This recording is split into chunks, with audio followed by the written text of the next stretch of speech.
ላይ ሰዎች ናቸው የሚሰሩት ምድር ላይ ገብቷቸው።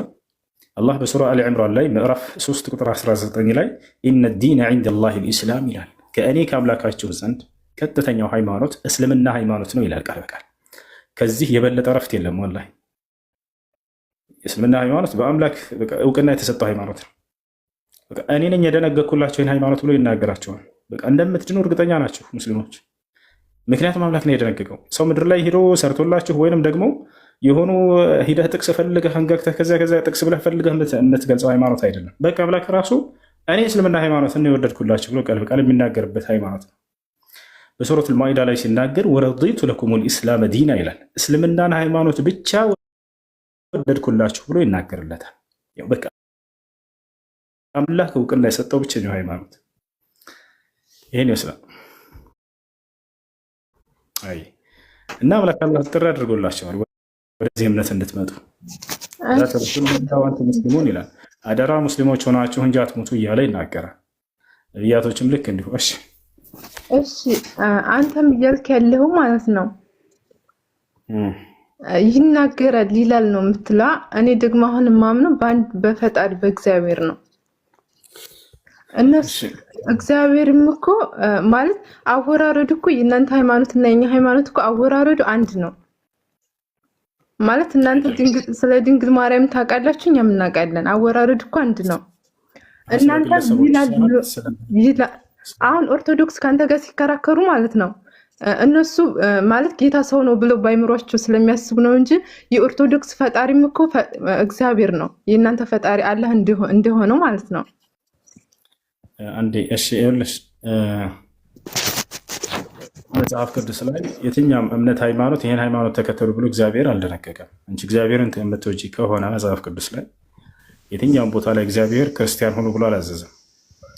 ነገር ግን በቁርአን ላይ አላህን ስንመጣ ጊዜ የደነገገልንን ሃይማኖት ራሱ እውቅና ይሰጠዋል። እኛ አይደለንም ሄደን ፈልገን ጥቅስ ፈልገን በቃ ይሄ ሃይማኖት ትክክል ነው የምንለው። ራሱ ነው ያስቀመጠልን። ምን አለ?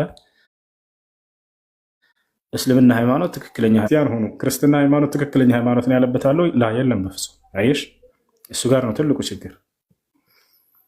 ታዲያ የት ነው ክርስትና ከተባለ የሐዋርያት ሥራ ምዕራፍ 11 ቁጥር 36 ላይ ደቀ መዛሙርትም ለመጀመሪያ ጊዜ በአንጾኪያ ለ1 ዓመት ያክል ተሰበሰቡ፣ በዚያም ክርስቲያን ተባሉ ይላል። ባዩ ማን ነው? እግዚአብሔር ነው ወይ? ላ አይደለም። እሺ ነቢያቶች ነው ወይ? ኧረ አይደሉም። እሺ ታዲያ ክርስቶስ ነው ወይ? ላ እሱ ካረገ በኋላ ነው። እንዳውም ጠላቶች ናቸው ክርስቲያን ብለው የሰየሟቸው በስድብና በማንቋሸሽ መልክ። ከዛ ያንን በቃ ሃይማኖታችን ነው ክርስትና ብለው ተቀበሉ። ከማን? ጠላቶች ስለጠሯቸው በዚያ ማለት ነው። አስቢው፣ ጠላት መጥቶ የክርስቶስ ተቃዋሚ የሆኑ ሰዎች መጥተው በስድብ መልክ ስም ያንን ነገር እንደ ሃይማኖት አድርጎ መቀበል አይከብድም? ኢስላም ጋር በፍጹም መነጻጸር አይደለም። ኢስላምን አምላክ ራሱ ነው ሙስሊሞች ብሎ የሰየመን። ሁወ ሰማዕኩሙል ሙስሊሚነ ይላል። እኔ ሙስሊሞች ብዬ ሰይሜያቸዋለሁ ብሎ ይናገረናል። አምላክ የተሰጠ ስያሜ ነው እርሱ። አይ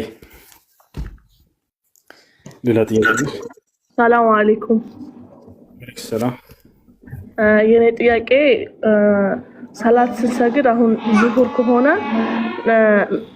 ዙሁር ነው የተፈለሰበ ሰላተ ዙሁር 40 ረካ፣ አስርም ከሆነ 10 ማለት አለብን የለብንም? قال النبي صلى الله عليه وسلم إنما الأعمال بالنيات وإنما لكل امرئ ما نوى والنية معناه والقصد في القلب. قال أهل العلم النية هات متى أرجع عليه ها متى أرجع تشيك أجبرت مربش بتاعه ነቢያችን ሰለላሁ ዐለይሂ ወሰለም ኢነመል አዕማሉ ቢንኒያት አሉ። ማንኛውም ስራ ትክክለኛ ሊሆን የሚችለው በንያ ሲሰራ ጊዜ ነው አሉ። ወኢነማ ሊኩሊ እምሪኢን ማ ነዋ፣ ሁሉም ሰው የነየተውን ያገኛል አሉ። ንያ ማለትን ማለት ነው። ንያ የአረብኛ ቃል ነው። ትርጉሙ ምን ማለት ነው ከተባለ ንያ ማዕናሁ አልቀስዱ ፊል ቀልብ፣ በልብ ማሰብ ማለት ነው። ያን የምትሰራውን ስራ እንደምትሰራ በልብህ ማሰብ፣ ለአላህ ብለህ አምልኮ እየፈጸምክ መሆኑን እየሰራህ መሆኑን ማሰብ፣ ይሄ ነው ተቻለ አይደል? ስለዚህ ማንኛውንም ስራ ስትሰሩ ይህን ነገር ማሰብ ግድ ይላል ማለት ነው። ያ ነው። ታዲያ ሶላትን ሊሰግድ ሲል ከሰውየው በአንደበቱ ያንን ንያ መግለጽ አለበት ወይ? ላ አንያ ያኒ ትውጀድ ፊል ቀልብ፣ በልብ ውስጥ ነው የምትገኘው። አተለፉዙ ቢንኒየቲ ቢድዓ ከማ ቃለ አህሉል ዒልም፣ ንያን በአንደበት መግለጽ ይሄ ቢድዓ ነው። ነቢ ሰለላሁ ዐለይሂ ወሰለም ሆነ ሰሃቦች አላደረጉት። ንያ መሐሉሃ አልቀልብ ኸላስ ያ መገኛ ቦታዋ ልብ ላይ ነው። ስለዚህ በልብሽ ያሰብሽውን አላህ ሱብሓነሁ ወተዓላ ያውቃል። ዙሁርን ልትሰግዱ ከሆነ ዙሁርን እንደምትሰግዱ በልባችሁ ማሰብ ኸላስ በቂ ነው። ነገ ረመዳንን ጾም ቃለ ሸይኹል ኢስላም ኢብኑ ተይሚየተ ረሒመሁላህ ተዓላ መን ኸጠረ ፊ ቀልቢሂ አው ፊ ባሊሂ ቢአነሁ ሰየሱሙ ገደን ፈቀድ ነዋ። በአእምሮ ላይ የነገውን ቀን እጾማለሁ የሚል ሀሳብ ያደረበት ሰው ኸላስ ነይቶ አልጨረሰም ብሎ ተናገረ። ነገን እጾማለሁ ጌታዬ ተቀበለኝ ምናምን ብላችሁ መናገር አይጠበቅም። አላሁ ዐማ ሰለፍ ስላለፈ አላህ ይቅር ይላችኋል። ከዚህ በኋላ ስታውቁ ጊዜ ደግሞ ማስተካከል ነው። እሺ የቀድሞ ልጅ የጀመርሽው ጥያቄ ካለሽ ቀጥይ። የክርስቲያን ልጅቱ ጥያቄ አለሽ? እሺ ቀጥሉ ሌሎች። ሰላም አለይኩም ወአለይኩም ሰላም ወራህመቱላሂ ወበረካቱ። ሁሱ እኔ አንድ አጭር ጥያቄ ነው ያለኝና ብዙውን ጊዜ ተቃራኒ ሃይማኖትም ለምንጽር የሚያመጡት የአማርኛ ቅዱስ ትርጉም ቁርአን አለ እና ፍቺው በየተዎቹ ነው የታተመ። ያኒ ፍቺው ሙሉ ለሙሉ እንትን እውነት ነው ብለንም ታስበው። ለምሳሌ አርራህማን አልአርሽ እስተዋ የሚለውን በስልጣኑ አርሽ በላይ ተደላደለ ብሎ ነው ያስቀመጡት። ያኒ ይሄ በአለል ሱኒ ነው እሱ ላይ ስህተት ነው። አርራህማን አልአርሽ እስተዋ ስልጣን የሚል ቃል አረበኛው ላይ በፍጹም የለም። ስልጣን የሚል ቃል በስልጣን በኦሮምኛ ትራንስሌትና በአማርኛ ራሱ ፍቺ ላይ ይለያያል። ያኒ ያንን መጽሐፍ ያልተመጣው ወንድሜ ስህተት ነው። እሱ ላይ ስህተት ነው አልኩኝ። የአላህ ባህሪያቶችን በሚተረጉም ጊዜ ፈሰሩሃ ዐላ መንሀጅ አልአሻዕራ ወዐቂደት አልአሻዕራ በዚያ መንገድ ላይ ነው የፈሰሩት። እሱ ላይ አርረሕማኑ ዐለል ዐርሽ እስተዋ የሚለው ላይ አላህ በስልጣኑ ተደላደለ የሚል የለም በፍጹም አረበኛው ላይ። በስልጣኑ የሚል በፍጹም አረበኛው ላይ የለም። አርረሕማኑ አዛኛው አምላክ አላህ ማለት ነው። ሲፋ ሚን ሲፋቲሂ ሱብሓነሁ ወተዓላ ከአርሽ በላይ ከፍ አለ። አንዴ ልጨርስ። ሰለፎች ምን ብለው ፈሰሩት ከተባለ ይሄንን ሙጃሂድና አቡልዓሊያ የሰሓባ ተማሪዎች ናቸው። ሙጃሂድ ብኑ አባስ ተማሪ ነው። አቡልዓሊያ የእብኑ መስዑድ ተማሪ ነው። የሰሓቦች ተማሪዎች እንዴት ነው የፈሰሩት ከተባለ እስተዋ ያኒ ዐላ ወርተፈዐ ብለው ፈስረውታል። ዐላ ማለት ከአርሽ በላይ ሆነ፣ እርተፈዐ ማለት ከአርሽ በላይ ከፍ አለ። አለቀ። ይሄ ነው የሰለፎች ተፍሲር። እሺ ከተጠቀሙት ችግር የለውም። አላህ ባህሪያቶች ላይ ያለው አደምን በእጆቼ የፈጠርኩት የሚለውን በኃይሌ ብለው ፈስረውታል። እዚህም ላይ ቁዋ ተብሎ አይፈሰርም በፍጹም። እሱም የአሻዕራዎች ተፍሲር ነው። በፍጹም ስህተት ነው። አይ ቀጥል። ያ ጥያቄ ያለው ሰው ነው። ሰላም አለይኩም። አለይኩም ሰላም ወራህመቱላህ። ጥያቄ ነበረኝ። ሁሱ ምን ይላል? ሁለት ባለትዳሮች እየኖሩ ያሉ ሲጣሉ ወንድየው አልፈልግሽም፣ ከዚህ በኋላ አንቺ እንደ እህቴ ነሽ፣ ለአንቺ ስሜት የለኝም ቢላት ኒካሁ ይወርዳል ወይስ አይወርድም? ኒካን ለማውረድ አስቦና ነይቶ ከሆነ ይሄ ሰው ቃል የተናገረው ይወርዳል። ካልሆነ ግን አይወርድም። እሱ ነው ይህን ያለበት ምክንያት ለሶስት ይከፈላል። እህቴ ነሽ ቢላት አንድ ሰው ሚስቱ፣ አንደኛ ፍችን አስቦ ከሆነ የተናገረው ኒካሁ ይወርዳል።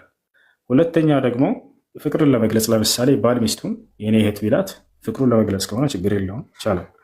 ሶስተኛው አንቲ ከባህሪ ኡሚ እንዳለው በነቢ ስ ላ ሰለም መፍታትን አስቦ ሳይሆን ፍቅርንም አስቦ ሳይሆን ደግሞ ሶስተኛው ምንድን ነው?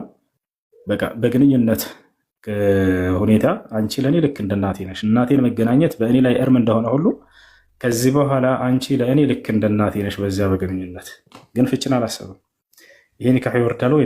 ኒካህ አይወርድም፣ ግን ቅጣት አለበት። ይሄን ቃል ከተናገረ ሰውየው ከሶስቱ አንድ ቅጣትን እስካልተቀጣ ድረስ በፍጹም ሊቀርባት አይገባም።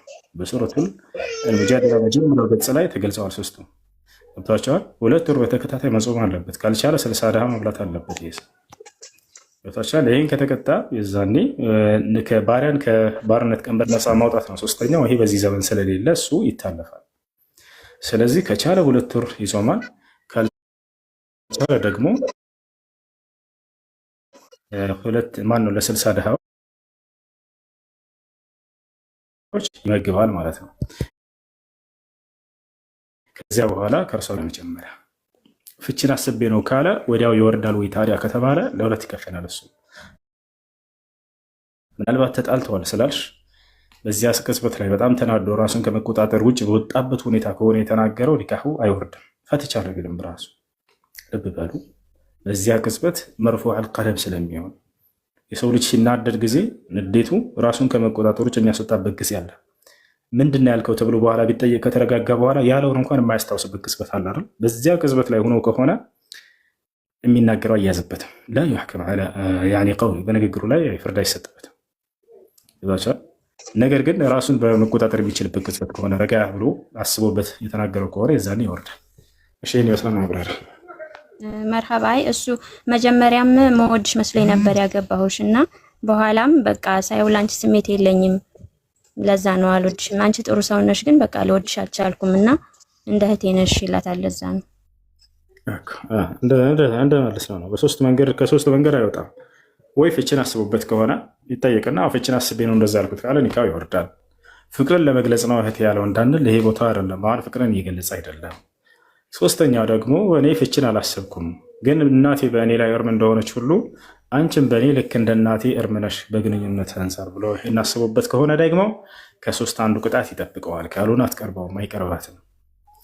አንደኛ 2 ወር ተከታታይ መጾም ካልቻለ 60 ድሃ ማብላት ካልቻለ ባሪያን ከባርነት ቀንበር ነፃ ማውጣት። እሱ ዋልክ ሰላም።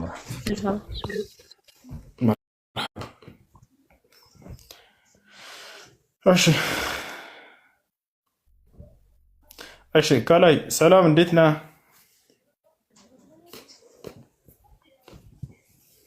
ይሰማል? ሄሎ تسمع كلامي ولا؟ ሄሎ እሺ ሰላም ነው ወዙ አለን አልሐምዱሊላህ ሰላም ነው አለን እያስወጣን እኮ ልጠይቅ ፈልጌ ነበር ፈቃደኛ ከሆንክ ይቻላል ጠይቅ። አመሰግናለሁ። እኔ አሁን የምጠይቅ አንዳንድ መጽሐፎችን ካነበብኩ በኋላ ስለ ግራኝ መሐመድ ለመጠየቅ ነውና እኔ ብዙ ጊዜ የታሪክ ስህተቶች እንዳሉ ለመናገር ነው። እኔ ክርስቲያን ነኝ እና የግራኝ መሐመድ ድንጋይ የወረወሩት ተብሎ ለ10 ዓመት ያስጎብኝቸዋለሁ እና አሁን ላይ አንተም አንዳንድ ጥያቄዎች ምናምን ስትጠየቅ የምትመልሳቸውን ስከታተል እኔም ስለ ግራኝ መሐመድ አካላዊ ሰውነት ስለተረዳሁኝ ስለዛ ታሪክ ነው። እሳቸው ከምናቸው ከሰው የተለዩ ናቸው ወይ ማለት ያን ያህል ድንጋይ እንደዛ በዛ ለክ አሁን እኔ ሳስጎበኘው የነበረው 150 ኪሎ ሜትር ላይ የወረወሩት ድንጋይ ከ1000 ኪሎ ሜትር በላይ ከ1000 ኪሎ ግራም በላይ ይመዝናል። በጣም ከባድ ነው። ያ ደግሞ በሰው ሰውነት አይቻልምና መጽሐፎችንም አንዳንድ ስለሳቸው ተጽፎ ስላየውኝ የሳቸው አፈጣጠር እንዴት ነው ከሰው የተለዩ ናቸው ወይ ብዬ ነው ልጠይቅ የፈለኩት። እሺ እንግዲህ ጥያቄው ስለ ግራኝ መሐመድ ነው። በእርሱ ላይ ከሰው ወጣ ያለ ኃይል እንዳለው ተደርጎ በኦርቶዶክስ እምነት ባለቤት ዘንድ ካህን ሰዎች ጋር ሊገናኝ የማይችል ኃይል እንዳለው ተደርጎ ይነገራል። ለምሳሌ በጣም ትልቅ ቋጥኝ ድንጋይ አለ። ያንን አንስቶ ወርውሮታል ምናምን ተብሎ ይታሰባል። ጭራሽ አሁን ብታዩት ልትቀበሉት የማትችሉት የሆነ ነገር ነው። ለመሆኑ ያንን ኃይል ሊኖረው ይችላል ወይ? ከእስልምና አንጻር እንዴት ነው ይህ ግንዛቤያችሁ የሚል ጥያቄ ነው። በእርግጥ ስለ ሰው ልጅ አፈጣጠር ሁኔታ የሚናገር ከመጀመሪያው ሰዎች አንስቶ እስልምና ላይ ታገኛላችሁ። ይህን አስተምሩ ምን ከተባለ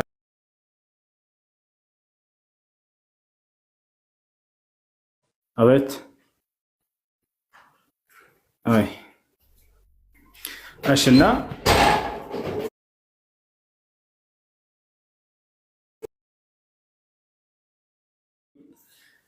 የመጀመሪያው ሰው ማን ነው? አዳም ነው። ስለ አዳም አፈጣጠር እና ተክለ ሰውነት እስልምና ምን ይላል የሚለውን እንመልከት። ተረት ነው የምትሉ ሰዎች ስነ ስርዓት ያዙ። ጠይቅ አይደለ? ይሄ ሰው ይጠይቅ የሚፈልገውን ጥያቄ ገብታችኋል አይደል? በስነ ስርዓት እንትን በሉ፣ ሰዎችን አስተናግዱ። ኢስላም እንደዚህ አያዝም። ይወታችኋል። ስለዚህ አዳምጡ ዝም ብላችሁ።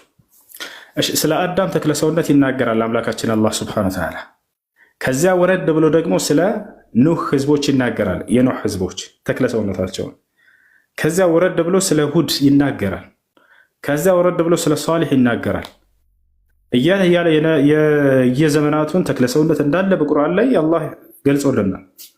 የአዳምን ተክለ ሰውነት ስናይ ጊዜ ነቢያችን ሰለላሁ ዐለይሂ ወሰለም ሲናገሩ ሐዲስ ላይ ምን አሉ?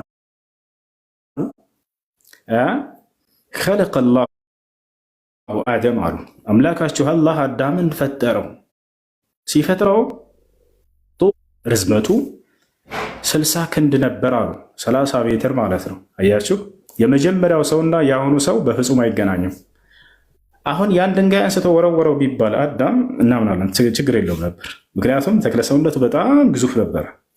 ቶታቻላ 30 ሜትር። እኛ አሁን የአሁን ሰዎች ስንት ናቸው? 2 ሜትር የማይሞላ ህዝብ ነው። አረ እንዴ! አደምን አስቡት፣ 30 ሜትር ሰው ነበር። እዚህ ገደም አይደለም። ሌላ ወረድ ብሎ ደግሞ አላህ ስብሐነሁ ወተዓላ ሌሎችን ይነግረናል።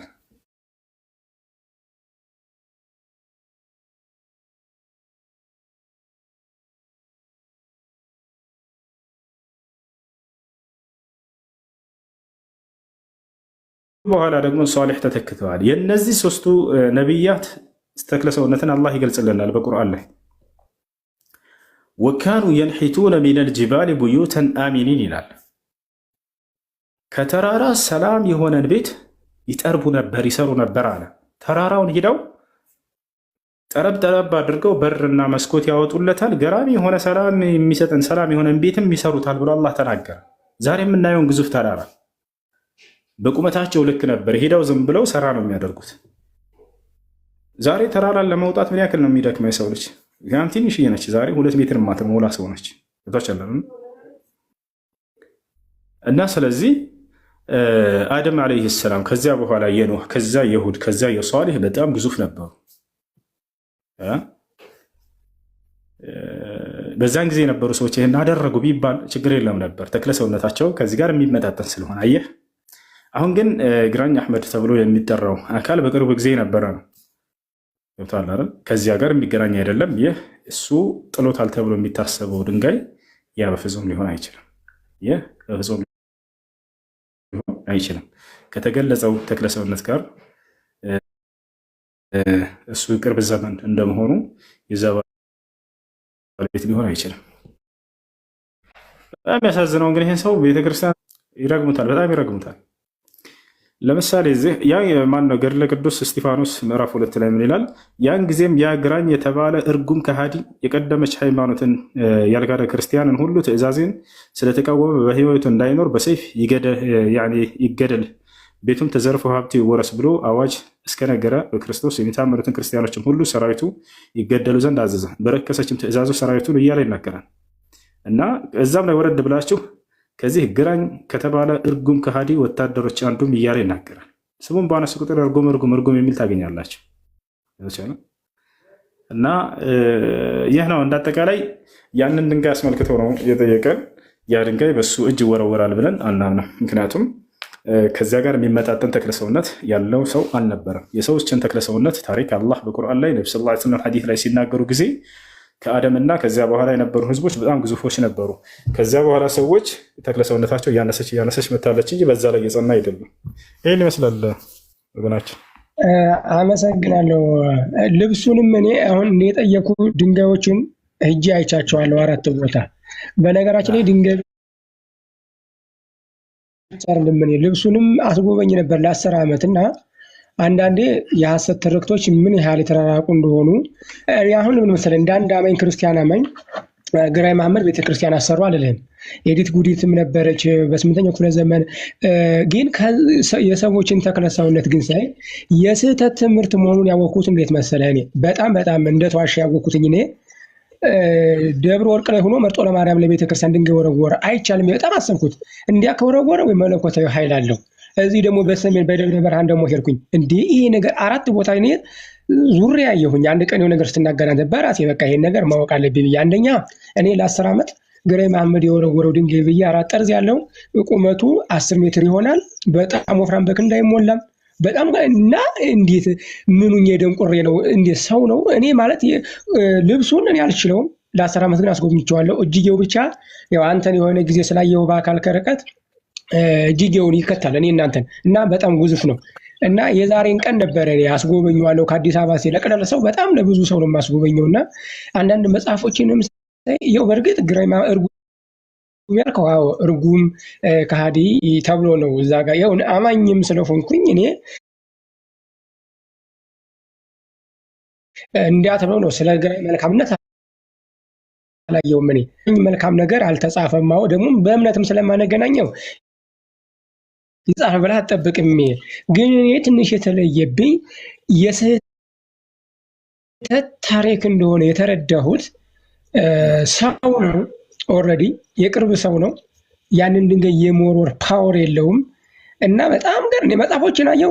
ጥሩ ነገር አልተጻፈም። ነገር ግን ያልተደረገው በዚህ ልክ ጠየቅኳቸው። እዚህ ቅርብ ቦታ ላይ ማን የወረወረው ግራኝ መሐመድ እንዴት ያልሆነ ታሪክ በትውልዱ ልብ ውስጥ እንደገባ በጣም እኔም ራሴ 10 ዓመት ያሳለፍኳቸው ነገር አንደኛ ካለ መጠየቅ የነገሩኝም በመረዳት እኔ ግራኝ መሐመድ ስላወላለዱ አውቃለሁኝ የት እንደተወለዱ የካህን አባቱ ካህን ነበረ ምናምን ያለ ቁጥቋጦ ስር ሞተ። ልብሱም ለማስተዋሻ ተብሎ እዚህ መጣ። እነዛ ቱርኮቹ መሳሪያ ሰጥተው የኢትዮጵያው ንጉስ ደግሞ ካቶሊክን ሊቀበል የሚል አሉ። ሽማግሌው ሄዶ 3 ዓመት በመንገድ ላይ ቆይቶ ተልኮ መሳሪያው መጣ። እነዛ አሉ አጥር ለማድረግ ነው። እነዛ ሁላም ሊሄዱ ይችላሉ። እኔን ያልተዋጠልኝና ሊሆን የማይቻለው ግን ያን ያህል ድንጋይ ወረወረ የሚባለው ይሄ በጣም ትልቅ ስህተት ነው። በነገራችን ላይ እኔ ጊዜ ካገኘው ድንጋዮችን እዛው ሄጄ ልቀርጽልህ ሁላ እችላለሁ። እኔ ሞልቼው ቅፍ ሁላ አልችለውም በነገራችን ላይ። እና ቆይስ የሁሱን ልጠይቀው ሰው ነው ይሄ ሰውዬ ወይስ መለኮታዊ ኃይል አለው? እንደ አንድ ሰው ነው እንግዲህ አረማዊውን የተባለ ማያምን ነው። በዛ ልክ ደግሞ አቅም ካለው ቤተክርስቲያን ሊተርፈው አይችልም። ለምሳሌ ላሊበላ አለ፣ መርጦ ለማርያም አለ፣ ተድባበ ማርያም አሉ፣ እነ ደብረ ወርቅ ማርያም አሉ፣ እነ አክሱም ጽዮን አሉ። እነዚህን ደግሞ ደርሶባቸዋል። እሱ ግን አላጠፋቸውም። የመቃጠል አደጋ ደርሶባቸዋል፣ አልወደሙም። ያ ፓወር ካለው ግን መውደም ይችል ነበርና ምን ያህል ከስጋና ከደም የሚቀዳ የታሪክ ጽሁፎች ትውልድ እየተማረ ሲመጣ ውሸት መሆኑን ይቀበላልና አንዳንዴ ይህ ለታሪክ ጸሐፊዎችም ሐሰትም ለሚያስተምሩት እንደ ትልቅ ትምህርት እኔ በጣም ነው የቆጨኝ። 10 ዓመት ሙሉ ግራኝ ወረወረው እያልኩኝ ስለፋደር ኑሬ ልብሱንም ተሸክሜ አሁን ግን በጣም እንዴት ሊሆን ቻለ ብዬ እነ ጥያቄ ስለሆነብኝ ነው። ይቅርታ ጊዜ ያስኩብህ። ይህን ነገር ቆም ብሎ ማየት ያስፈልጋል። እኔ ቅድም ወላሂ ለገባ ስል ዝም ብዬ ቲክቶክ እያሳለፍኩ እያየሁ ነበር፣ ስክሮል ያደረኩ። አንዲት መነኩሴ ናቸው፣ በእድሜ በጣም የገፉ ናቸው። ከሙታን ተነስታ የምትሰጠው ምስክር ብለው ቪዲዮ ተቆራርጦ ተለቆ እያየሁ ነበር። የመነኩሴ ልብስ ለብሳለች። እንደ ኮሜንት ላይ ስገባ ነው የሴትዮዋ ሳይሆን ያሳዘነኝ ኮሜንት ላይ ቀዳለው ክርስቲያኖች በቃ በጣም ይሄ ልክ እንደ ተአምር እንደሆነ ይናገራሉ። ከሙታን ተነስቼ ነው ብላ ትናገራለች። አስቡት እንዴት ግራኝ እንደው ቆም ብሎ ማሰብ ያስፈልግ። ቆም ብላችሁ አስቡ። እምነታችሁን በመጽሐፋችሁ ላይ ገንቡና እውነትን እስኪ መርምሩ፣ ፈልጉ። ገብታችኋል? ነገም ይመጣል አንዱ ነው ከሙታን ተነስቼ ነው እንዲህ አገኘሁ ገሃነም ይላል። በዚያ ላይ እምነት ይመሰረታል። ተመልከቱ። እምነት የሚመሰረተው በአምላክ ቃልና በነቢያቶች ቃል ላይ ብቻ መሆን አለበት። ከዚያ ውጭ የሚነግሯችሁ ተረቶች አትስሟቸው። እኛም ጋር እንዲህ አይነት ነገር እንደው ተቀባይነት የለውም እንጂ ቢነገርና ቢል ከቁርአንና ከሐዲስ ማስረጃ ምንድን ነው የምንለው? አታዩም? እዚህ መጥተው ልጆች ማስረጃ ሳየኝ ይላሉ፣ ይጠይቃሉ። ወይ ከቁርአን ወይ ከሐዲስ እንትና ሙቶ ተነሳ ምናምን ዛሬ ብሎ አንድ ሰው ዛሬ ምስክር ቢሰጠኝ ወላሂ ላዚም አንድ ሙስሊም እንደ እውነት ነው ብሎ ኮሜንት ላይ አታገኙም። ነው የሚባችሁ ውሸታም ተረት ይወት እንደዚህ ወርቆ ምናምን የሚላለ እነዚህ አስተምሮ የሚመሰረትባቸው አይደለም። በክርስቲያን አማኙ ዘንድ አሁን ታማኝነት የላቸውም። ቀን አንተ አንድ ቅድም ስትናገር ነበረ 30 ክንድ ምናምን የሚል ነበረ። የእሱ ማስረጃ ከምን ነው ያገኘው? ለምሳሌ መጽሐፍ ቅዱስ ላይ የለም። ከቁርአንና ከመጽሐፍ ቅዱስ ደግሞ የሚቀድመው መጽሐፍ ቅዱስ ነው። አንተም እንደምታውቀው እንግዲህ መጽሐፍ ቅዱስ ያልገለጻቸው በርካታ ነቢያቶች አሉ። የሚገርመው እነዚያን ቁርአን በርካታ ነቢያቶች ይገልጻቸዋል፣ መጽሐፍ ቅዱስ የማያውቃቸው እና የነዚያ ነቢያቶች እንዲሁም ደግሞ ተክለ ሰውነታቸው ምን እንደነበር ይገልጸዋል። አደም ገና ሲፈጠር ጊዜ እንደኛ አልነበረም። እንደዚች አደም ሲፈጠር ጊዜ ሰውነቱ በጣም ግዙፍ ነበር። ከዚያ በኋላ የሰዎች እድሜያቸውንም እንደምታውቀው ማለት ነው። የአዳም እድሜና የእኛ እድሜ እኩል አይደለም አይደለ? በፍጹም አይገናኝም። 700 ዓመት አለ፣ የነማቱ 930 ዓመት አለ። በእርግጥ ሶስት ጊዜ እድሜ ተሻሽሏል። ሶስት ጊዜ ተሻሽሏል። እድሜያቸው በዛው ልክ እንደነበር ተክለ ሰውነታቸውም ልክ እንደዛው ነበር። እድሜያቸው ዛሬ የእነ አዳም ይህን ያክል ዓመት ነው ቢባል ማን የሚያምነው? እንደው መጽሐፍ ላይ ተጽፎ ባይገኝ ኑሮ አደም ዓለይህ ሰላም 1000 ዓመት፣ ኑሕ ዓለይህ ሰላም ወለቀድ አርሰልና ኑሐን ኢላ ቀውሚሂ ፈለቢተ ፊህም 1000 ሰነቲን ኢላ 50 ዓማ ይላል። በእርግጥም ኖህን ወደ ህዝቦቹ መልእክተኛ አድርጌ ልኬዋለሁ ይላል አምላክ አላህ። ከዚያም ምን አለ?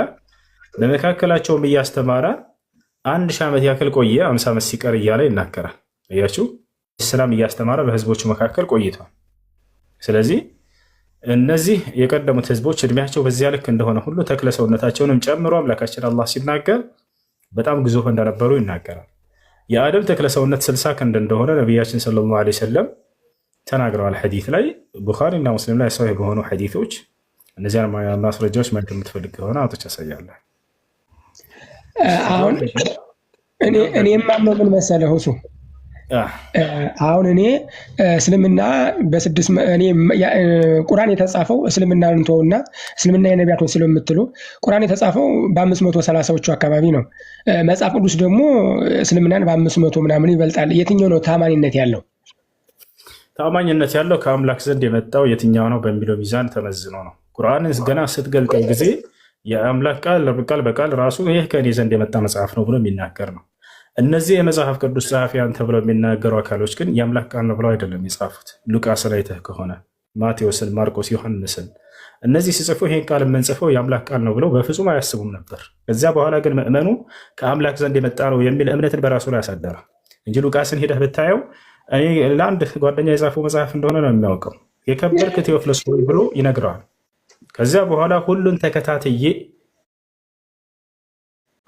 ብዙዎች የታሪክ መጽሐፍ ለመጻፍ እንደሞከሩ እኔም ይሄንን እንዳው ተከታትዬ ከቃል አገልጋዮች እንዳስተላለፉልኝ ሰምቼ ልጽፍልህ መልካም ሆኖ ታየኝ ጻፍኩኛል እና ጀመረው። በዚህ መልኩ ለሁላቸውም የጻፏቸው። ስለዚህ ሰዎች በተነስተው የሆነ ስለ ነብዩ ሰለላሁ ዐለይሂ ወሰለም ስላሳለፉት የህይወት ታሪክ ምናምን ይጽፋሉ። እነዚህም ሐዋርያቶች አይተህ ከሆነ የጻፉት የክርስቶስን የህይወት ታሪክ ነው። ገና ማቴዎስ ስትጀምር ጊዜ ነው የእግዚአብሔር ልጅ የኢየሱስ ክርስቶስ የትውልድ ታሪክ ምናምን ብሎ ይጀምራል። በእርሱ ላይ የሆነውን ነገር ዝም ብሎ ይተርካሉ፣ ይዘግባሉ እንጂ የአምላክ ቃል ነው ብለው በፍጹም እነሱ አያስቡትም። ነገር ግን ቁርአን ላይ ስትመጣ ሌላ ታሪክ ነው እንዳለ በየቦታው ላይ ከመጀመሪያው እስከ መጨረሻው ድረስ የእኔ አምላካችሁ የአላህ ቃል ነው ብሎ የሚናገር አካል ነው። እንዲሁም ደግሞ የሆነ ግለሰብ መጥቶ ሁሉን ተከታትሎ የሚጽፈው ነገር አይደለም። አብደላህ ብን መስዑድ መጥቶ የነብዩ ሰለላሁ ዐለይሂ ወሰለም እና የእርሳቸውን የህይወት ታሪክ ያሳለፉትን ተአምር ሰብስቦ እንዲህ ብሎ የሚጽፍበት ነገር አይደለም። አምላክ ራሱ ነው ተናጋሪው። ገና ስትጀምሩት ዛሊከል ኪታቡ ላ ረይበ ፊህ ብሎ ይጀምራል። ገና ስትገልጸው የመጀመሪያው ምን ይላል? ይህ ቁርአን ከእኔ ከአምላካችሁ ከአላህ ዘንድ ለመወረዱ ምንም ጥርጥር የለውም ብሎ ነው የሚጀምረው። በየመካከሉ ላይ ምን ይላል? ሐሚም ካለ በኋላ ተንዚሉል ኪታቢ ሚነላህ አልዓዚዚል ሐኪም፣ ይህ ቁርአን አሸናፊና ጥበበኛ ከሆነው ከአምላካችሁ ዘንድ የተወረደ ነው ይላል። ሐሚም ተንዚሉ ሚን አርረሕማን አርረሒም፣ ይህ ቁርአን እጅግ በጣም ሩህሩህና አዛኝ ከሆነው ከእኔ ከአምላካችሁ የተወረደ ነው እያለ የሚናገር ነው። ቁርአን ያወረዱት ነቢዩ ሰለላሁ ዐለይሂ ወሰለም ናቸው አይደለ? ያው እንደናንተ አጠራር ልበልና አምላክ አላህ ሱብሓነሁ ወተዓላ ነው በመልአኩ ገብርኤል የገለጠላቸው እንጂ በገብርኤል አማካኝ ለእሳቸው ወረደ። እሳቸው አልተማሩም፣ አያነቡም፣ አልተማሩም። እሳቸው አይደለ ነበረ። ሰው እንደመሆናቸው መጠን እንደ ሰው ይበላሉ፣ ይጠጣሉ፣ ይታመማሉ፣ ይተኛሉ፣ ይሻላቸዋል። ይህ ሁሉ በሰው ላይ የሚያልፍ ሁሉ ያልፍባቸዋል። እሳቸው ሰው ከሆኑ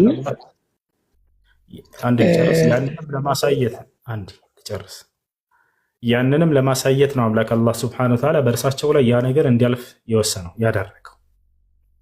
በእርሳቸው ላይ ማንም ትውልዳቸው መጥቶ ነገር ወሰን እንዳያልፍባቸው ያላሳየባቸው ያላሳለፈባቸው መከራ የለም። ሁሉን መከራ ተቀብለዋል።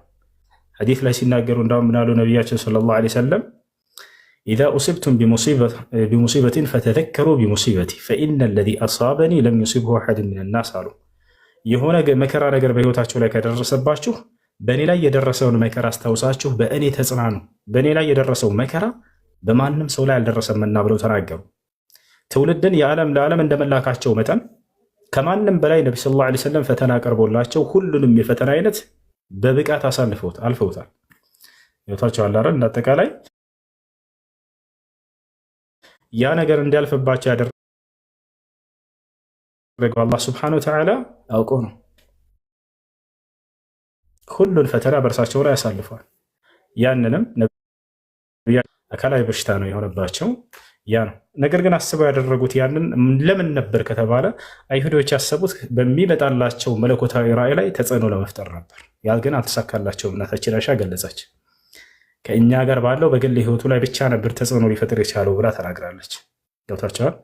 ነገር ግን እነሱ ያሰቡት ምንድን ነው? በሚመጣለት መለኮታዊ ራእይ ላይ በቃ ችግር እንፍጠር ብለው ነበር። አልተሳካም። ይሄን ይመስላል። እሺ አመሰግናለሁ።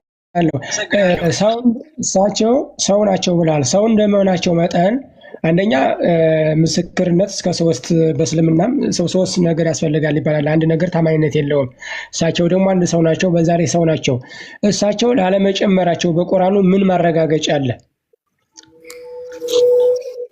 እሺ በጣም ጥሩ። አላህ በቁርአን ላይ ይሄንን የሚገርማችሁ መልስ ይሰጣል። ወለው ተቀወለ ዐለይና ባዕድ አልአቃዊል ለአኸዝና ሚንሁ ቢልየሚን ይላል። ሙሐመድ በእኔ ላይ ያላልኩትን አንዲት ነገር ቀጥፎና ተናግሮ በነበር በኃይል በቃ ይዘው ነበር፣ ገለው ነበር እያያችሁ ብሎ ቃል ይገባልናል።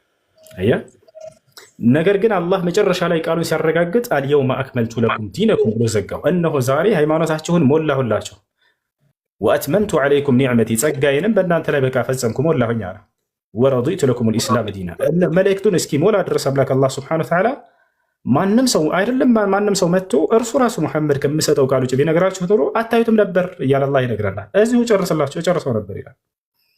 ገብታችኋል? ይህ ነው አላህ በቁርአን ላይ ሲናገር ኢና ነሕኑ ነዘልና ዚክረ ወኢና ለሁ ለሓፊዙን አለ። ይህን ቁርአን እኔ ነኝ ያወረድኩት እኔም ነኝ የምጠብቀው አለ። አምላክ ራሱ ነው የጥበቃ ዋስትናውን የወሰደው። ከአምላክ ማንም ሰው ያንን ምንም ነገር ማድረግ አይችልም። የጠበቀ ዋስትናውን ግን ሌላ አካል ነቢ ሰለላሁ ዐለይሂ ወሰለም ወይም ሌላ አካል ተሰጥቶ በነበር ከዚያ በኋላ የሚመጣው ትውልድ ምናልባት ሊበርዘው ይችል ነበር። ሰው ነውና ሰው ነውና እያቸው ከአላህ እኔ ነኝ የምጠብቀው አለ እና ማንም ሰው ይሄንን ሊበርዘው ሊጨምርበት ሊቀንስበት አይችልም ብሎ ራሱ ቃል ገብቷል ዐለይሂ ሰላም። يسرى في ليلة من الليالي بالقرآن الكريم قبل قيام الساعة ويرفع عن صدور الناس وعلى المصاحف عنه. የዘመኑ ፍጻሜ ከመድረሱ በፊት ከሌሊቶች በአንድ ሌሊት ላይ አላህ ቁርአንን ከሰዎች ልብ ላይ እና ከወረቀቱ ላይ ያነሳዋል ብለው ተናገሩ። አያችሁ፣ ልክ ዓለም ስትፈጸም ጊዜ የዛኔ ነው የሚነሳው። በምድር ላይ በቃ ያቺ ዓለም ልትፈጸም ባለች ጊዜ የዛኔ አላህ በሰዎች ልብ ላይ ያነሳዋል። እስከዚያ ዘመን ድረስ ግን እርሱ ይጠብቀዋል ብሎ ነብዩ ሰለላሁ ዐለይሂ ወሰለም ቃል በቃል ተናግረዋል። ይሄ ነው የሚጠይቃለ። እኔ አሉ ጥያቄዎች ሰዋለ እንደ ወረፋ ልቀቅና ይጠይቁና ጠይቃለሁ። ሰላም አለይኩም። ወአለይኩም ሰላም ወራህመቱላህ። እንዴት ነህ ኡስታዝ? አልሐምዱሊላህ። ጥያቄ ነበረኝ። እሺ ቁርአንን ማን የጻፈ ይላሉ? ወአለይኩም ሰላም ወራህመቱላህ ወበረካቱ። በደንብ አዳምጡ። እዚህ ጋር አንዴ ልመልስላቸው። እሺ ችግር አንዴ ኔትወርክ ሰሞኑን አልሰራልኝም፣ አልገባም። ብዙ ጊዜ በጣም ብዙ ቅጥፈቶች በዝተዋል በእስላም ላይ። እነዚህ ቅጥፈቶች በርካቶች ክርስቲያኖች እስልምናን እንዲጠይቁና እንዲመረምሩ ከመጋበዝ ውጭ ሌላ ምንም ነገር አያደርጉም። ደስ የሚለው ማለት ነው። ገብቷቸዋል። ብዙ ክርስቲያኖች ስለ እስልምና መስማት መረዳትም አይፈልጉም ነበር። ነገር ግን እንዲጠይቁ የሚጋብዟቸው ማን ሆነው ተገኙ? ስለ እስልምና መጥፎ ነገር ጭንቅላታቸው ላይ እንጭራለን ብለው የሚነግሯቸው ልጆች አላወቁም እንጂ ትልቅ ዳኢዎች እነዚህ ናቸው። ሰው ወደ እስልምና እንዲመጣ የሚጋብዙት፣ እስልምና እንዲረዳ የሚጋብዙት ማን ናቸው? እያንቋሸሹ የሚነግሯቸው ናቸው። ለማንኛውም ከሚነግሯቸው መካከል አንደኛ ምንድነው? ሰሞኑን እንደው እዚህ አሁን ከተጠቀሙ መካከል ቁርአንን የጻፈው ማን ነው? ክርስቲያን የጻፈው ቁርአንን ብለው ይነግራቸዋል። ያም ክርስቲያን ወደ ክርስትናው ተመልሷል ይሏቸዋል። አይሻ አይደለ? አሁን ስለዚያ ሰውዬ ታሪክ ልንገራቸው። ለመሆኑ ቁርአንን የጻፈው ማን ነው? ቁርአን ጸሐፊዎች ማንኛውም በነቢዩ ሰለላሁ ዐለይሂ ወሰለም ዘመን የሰለመ ወይንም ደግሞ የነቢ ሰለላሁ ዐለይሂ ወሰለም ተከታይ የሆነ ሰው ይጽፍ ነበር በአቅሙ ልክ። አንተና እኔ ብንሰለም የዛኔ ወዳው ሄደን መጻፍ እንችላለን። ነቢ ሰለላሁ ዐለይሂ ወሰለም አይከለክሉም ነበር። ማንንም ትመጣለህ፣ ትሰልማለህ፣ ሄደህ ቃል ከሳቸው ትሰማና ታነባለህ፣ የምትማረው ትጽፋለህ፣ ቁጭ ብለህ ትወስዳለህ። ስለዚህ አንድ ክርስቲያን የዛን የመጣና እስልምናን ተቀበልኩኝ አለ። በእርሳቸው ዘንድ ተቀበለ እንደ ማንኛውም ሰው። እጽፋለሁ አለ። ካጠገባቸው መቶ ይጽፍ ነበር። አዎ ይጽፍ ነበር ይሄ ሰው ከሰለመ በኋላ ሁሉም እንደሚጽፉት። የሚገርማቸው ይሄ ሰው ግን ወደ ክርስትና ተመለሰ ከጻፈ በኋላ የሚሏቸው ቁርአንን የጻፈው እርሱ ነው ይላችኋል። ቀጥታ የምጠይቋቸው ጥያቄ ምንድን ነው? ቁርአን ስንት ምዕራፍ አለው በሏቸው። ስንት ምዕራፍ አለው ቁርአን? ኮሜንት ላይ ጻፉ። ልክ ሙሉ ቁርአንን እሱ እንደጻፈና እሱ ብቻ እንደጻፈ ከዚያ ወደ የቁርአን ጸሐፊያ ክርስቲያኑ ወደ ክርስትናው እንደተመለሰ አድርገው ነው የሚነግሯቸውና የሚጫወቱባቸው። እንዴት በጭንቅላታቸው እንደሚጫወተዋል ነግራቸው ነው። ቁርአን ስንት ምዕራፍ አለው? ኮሜንት ላይ ጻፉ። ቁርአን ስንት ምዕራፍ አለው? አታውቁም? 114 ምዕራፍ። ስንት ሱራ አለው? ስንት ሱራ አለው?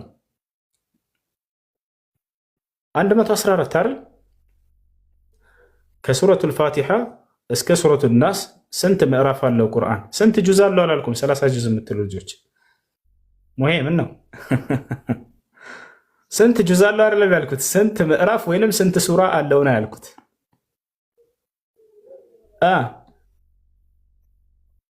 30 ምዕራፍ ላይ አይደለም። ጁዝ ብላችሁ ኑሮ ስንት ጁዝ ነው? 30 ጁዝ ነው። ቁርአን ስንት ምዕራፍ ወይንም ስንት ሱራ አለው? ረበ ፈጣሪ 3000 ምናምን ብላችሁ ጻፋችሁ። ወይኑ ላሳያችሁ ምዕራፍ ማለት ምን ማለት እንደሆነ።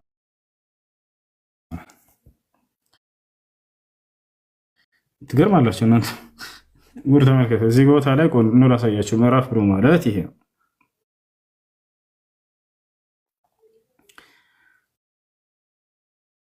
ያው እና እዚህ ጋር ይታያችኋል። ቁርአን አለ። ስንት ምዕራፍ አለው ነው የተባላችሁት? ይታያችኋል። ምዕራፍ 1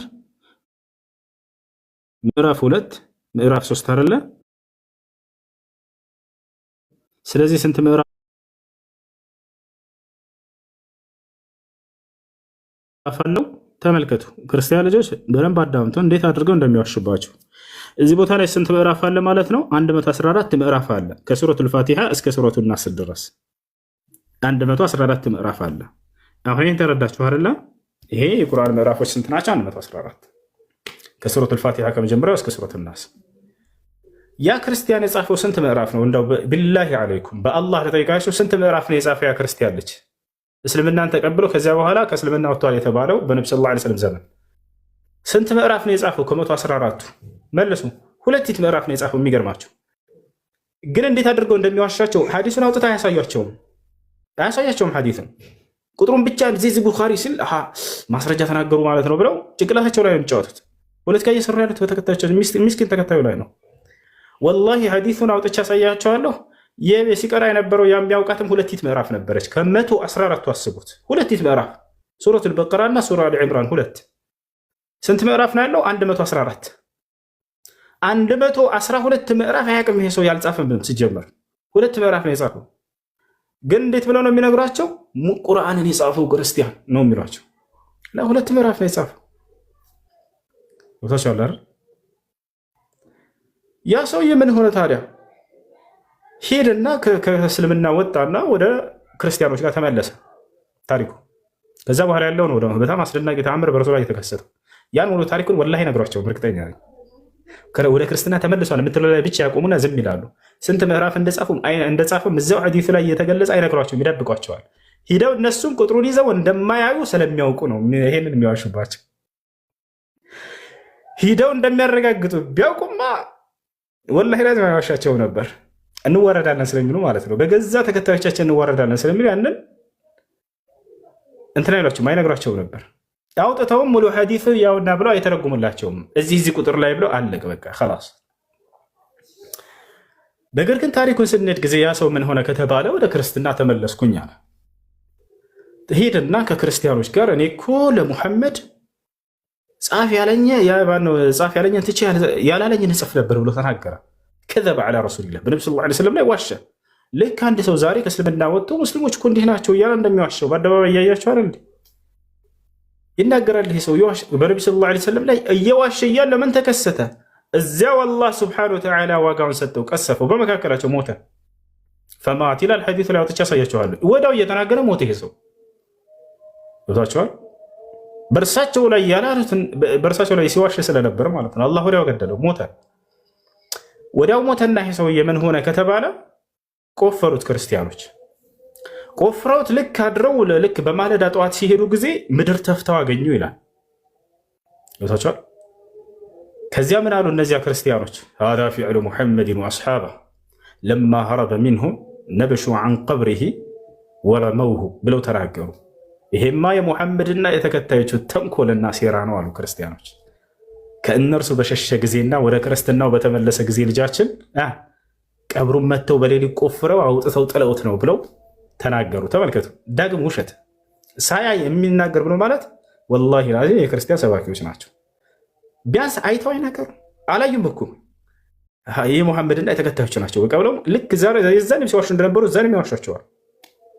ከዚያ በኋላ ምን ሆነ ከተባለ አይ በቃ እንቅበረው ሌላ ቦታ አሉና እነዚያው ክርስቲያኖች ቆፈሩ። ከመጀመሪያው አርቀው ወደ ውስጥ ማለት ነው ቆፈሩና ምን ያደረጉ? ቀበሩት። አሁንም ሄዱ። ሌሊቱ ሲነጋና በማለዳ ሲመጡ ጊዜ አሁንም ምድር ተፍተው አገኙ። አሁንም እንደለመዱት ይሄማ የሙሐመድና የተከታዮች ስራ ነው፣ ከሃይማኖታቸው በሸሸ ጊዜና ወደኛ በመጣ ጊዜ በክርስትና ቀብሩን ቆፍረው አውጥተውት ነው አሉ። ችግር የለውም አሉና ለሶስተኛ ቀን ከመጀመሪያውና ከሚቀጥለው ቀን በበለጠ መልኩ በጣም አርቀው ቆፍረው ቀበሩት። አሁንም ለሶስተኛው ቀን በመጡ ጊዜ በማለዳ ሲመጡ ጊዜ ምድር ተፍተው አገኘ ሆነ። በዚያን ጊዜም ይላል ሐዲሱ ላይ ብትጨርሱት ይህ ከሰው እንዳልሆነ ማወቁም ይላል ከአምላክ የሆነ መቅሰፍትና ቅጣት እንደሆነም ተረዷል። ከዚያ ምን አደረጉ? በቃ ይሄ ከሰው አይደለምና ብለው ከአምላክ ነውና ብለው ጥለውት ሄዱ። አስክሬኑን ሜዳ ላይ ይላል ይወታቸዋል። የአሞራ አራት ሆኖ ቆየ፣ በዛው አይናቸው እያየ ማለት ነው።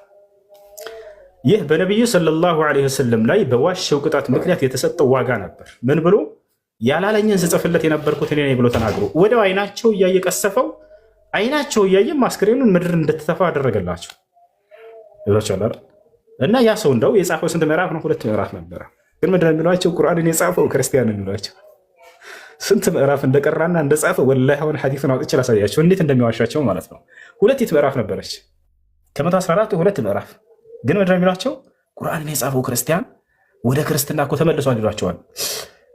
በነቢዩ ሙሐመድ ሰለላሁ ዐለይሂ ወሰለም የጻፈው ሰው ተመልሷል። ተመልከቱ፣ ሐዲሱን ላሳያቸው። ተኽሪጅ ሐዲስ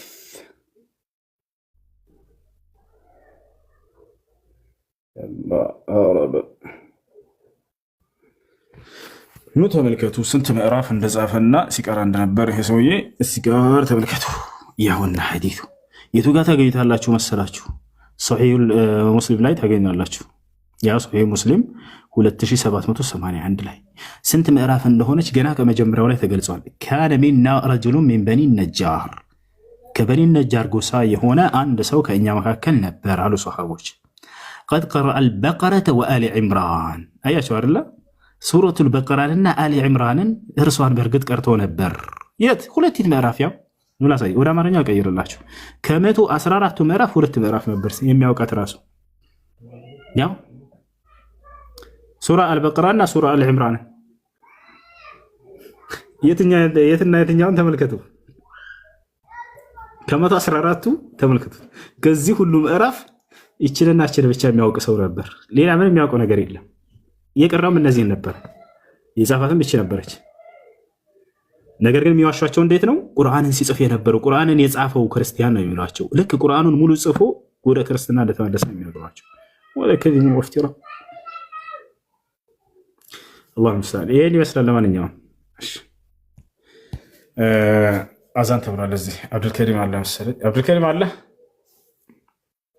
አለኝ። ሰላም አለይኩም፣ እንዴት ነህ? አልሐምዱሊላህ። ወአለይኩም ሰላም አለን አልሐምዱሊላህ። እሺ አብዱልከሪም ይቀጥልላችኋል። ክርስቲያኖች አሉ አዋራቸው። እሺ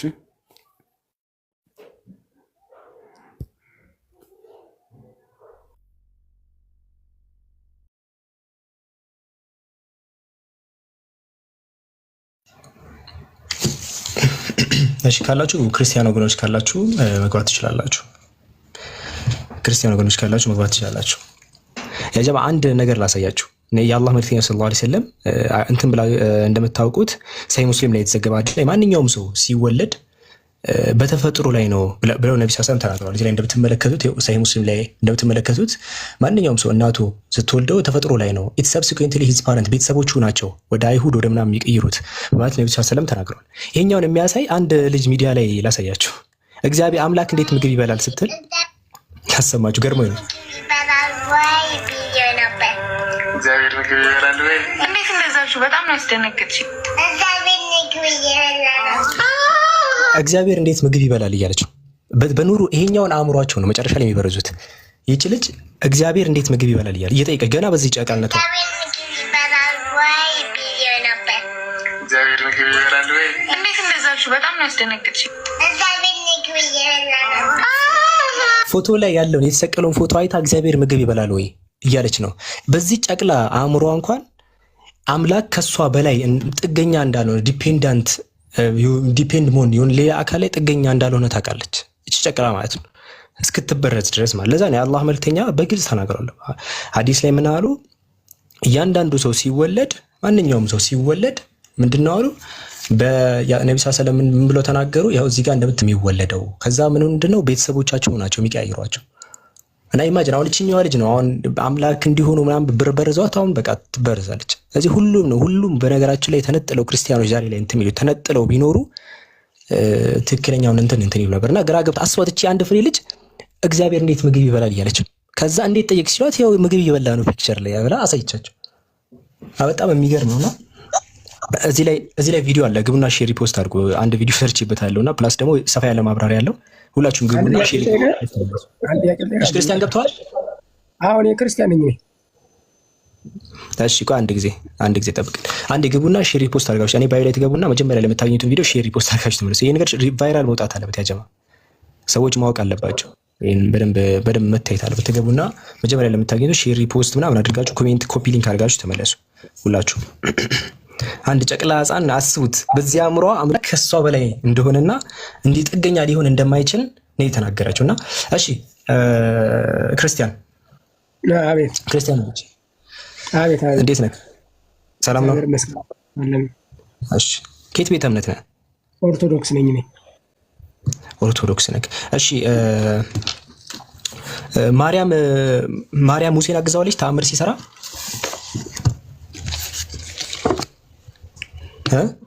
በሙሴ ጊዜ እኮ እሷ ያለችው በሙሴ ጊዜ። ስለዚህ ድንቅ አድርግ ታምራትን ሙሴ ሲሰራ በአምላክ ነው እንጂ በማርያም አይደለማ። በአምላክ ነው።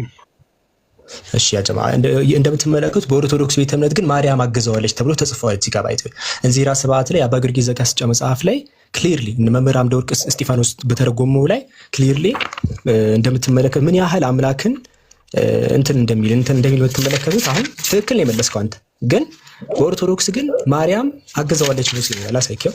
እንዚራ ስብዓት ላይ በይሄው እዚህ ጋር ዕለተ እሑድ ላይ ይሄው እዚህ ጋር እንደምትመለከቱት ሙሴም ድንቅ ድንቅ ተአምራትን በአንቺ ያሳየ ይላል።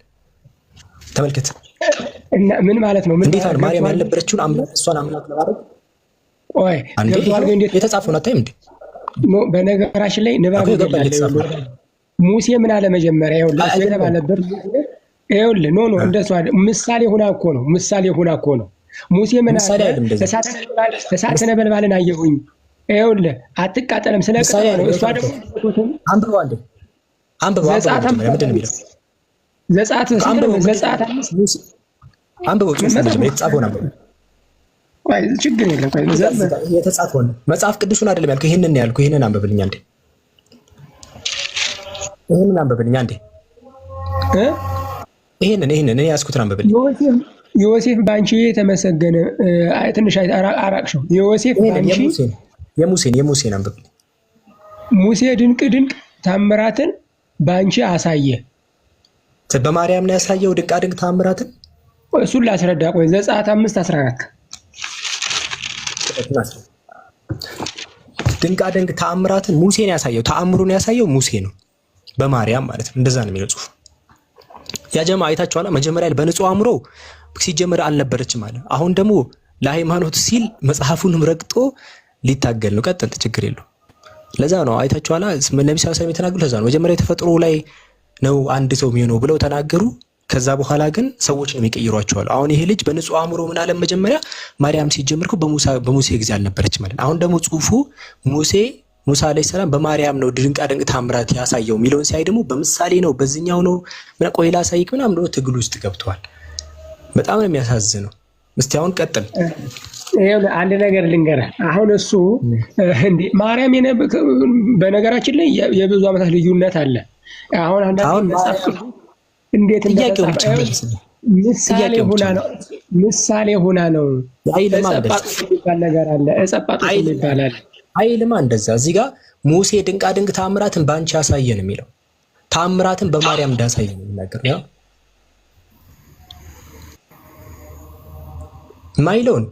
የማይለውንማ እንደዛ ይላላት ብለን እንጂ አይ የለም እኮ እዚህ ጋር ምሳሌ ምናምን አሁን እንግዲህ እኔ አንድምታ ትርጉም አትቀበልም አንተ። አሁን እኔ በዚህ አንተ ይሄን አንድ ነገር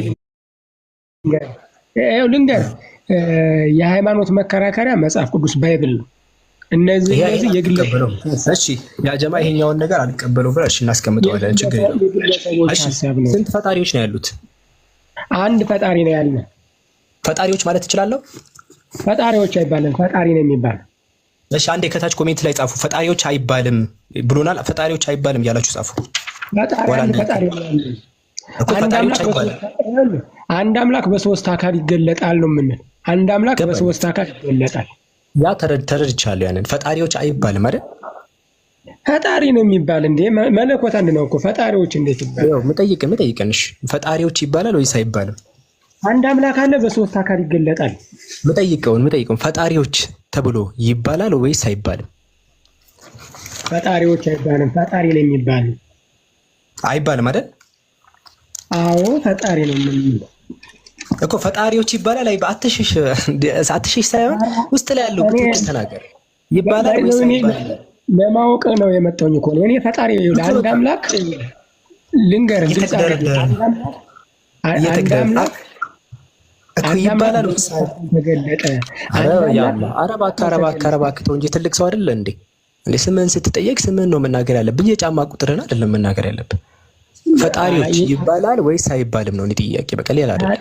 እንዲህ ነው የምንለው እንደዚህ ነው የምናምነው አንዴ እንዲህ ነው የምንለው እንደዚህ ነው የምናምነው የሚለውን ተውና ፈጣሪዎች ተብሎ ይጠራል ወይስ አይጠራም? አዎ ይጠራል ወይም አይጠራም ብለን በቃ ዳርዳራት። አንድ አምላክ በሶስት አካል ፈጣሪዎች ተብሎ ይጠራል ወይስ አይጠራም?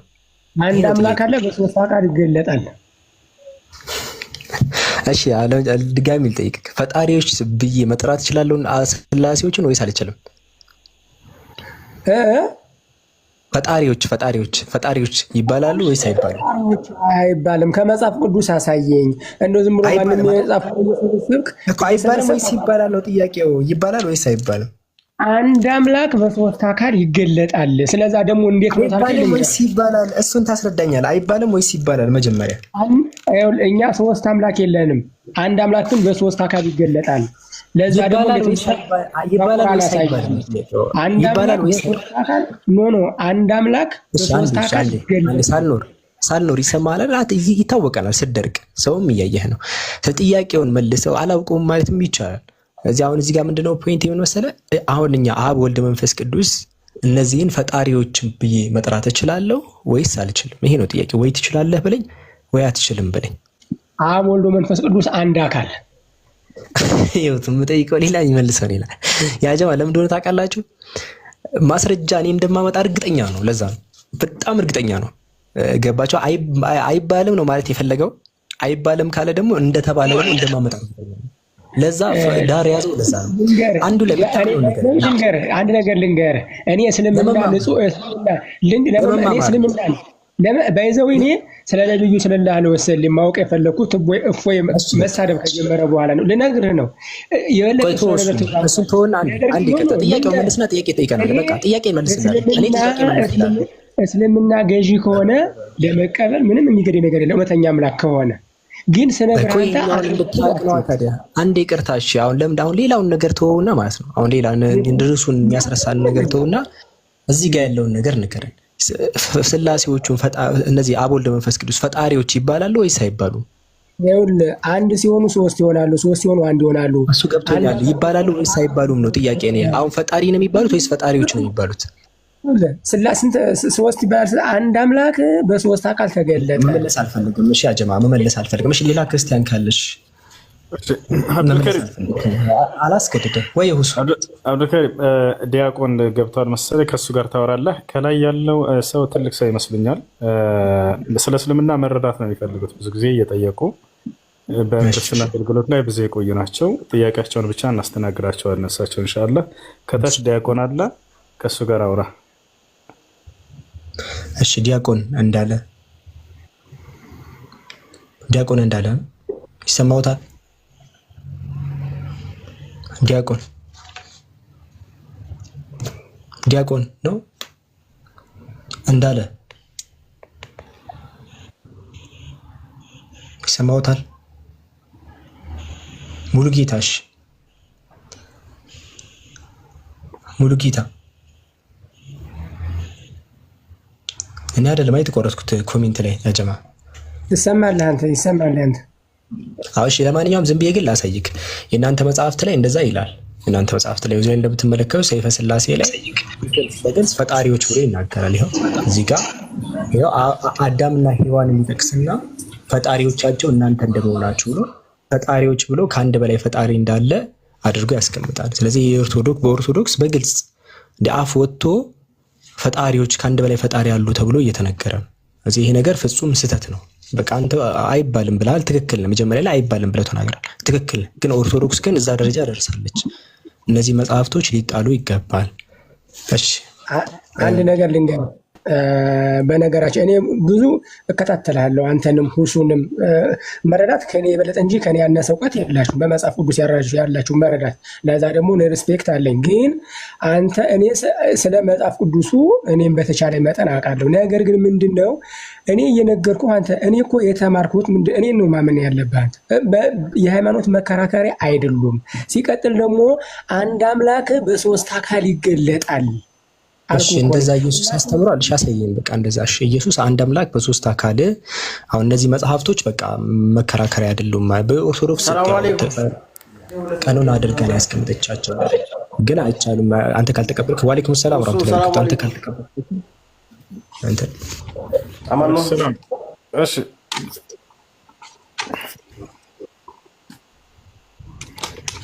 ለምን አረድሽው እንት ስማቸው እስላማዊ ጥያቄ ከሆነ በኋላ እናስተናግዳቸዋለን ኢንሻአላህ ሻሃዳ መያዝ የፈለገ ሰው ካጠገቡ ስለነበር ነው አድሚኖች አትፍጠኑ እያናገረ ነው አይደለ ራያ የሚለው ልጅ እንደገና መልሰለክ አድሚኖች አትፍጠኑ ያላ እሺ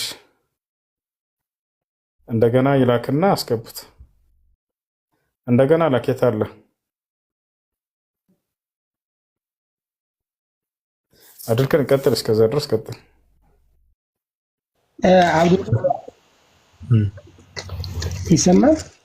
ይሰማል ሳልኖር ስላሴ የሚለው ቃሉ መጽሐፍ ቅዱስ ላይ የለም፣ ግን ግብሩ አለ።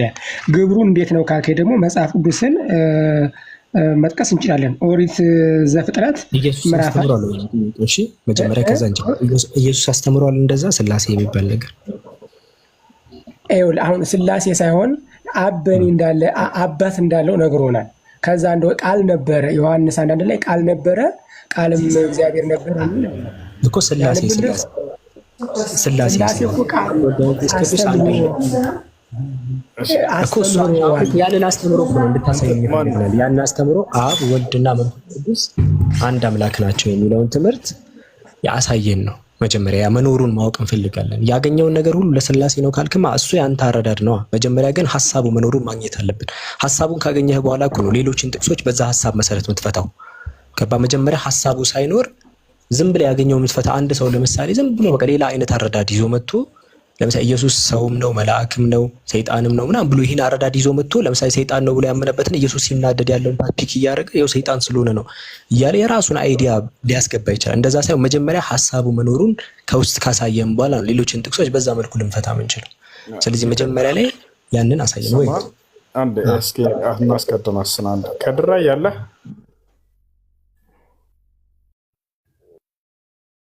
ከድራ ያለ የተናንሳ እና ማውራት ትችላለህ። አላህ ሰላም አለይኩም። ወአለይኩም ሰላም።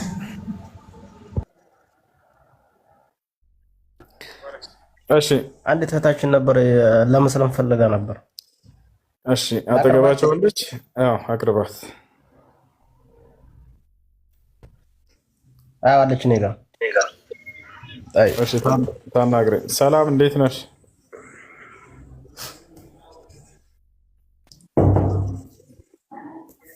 ዘበን ጥረት ነው። እሺ ልበሱ።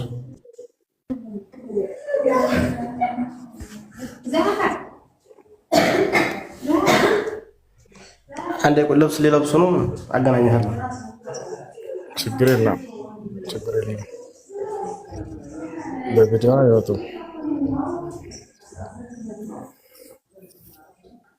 እሺ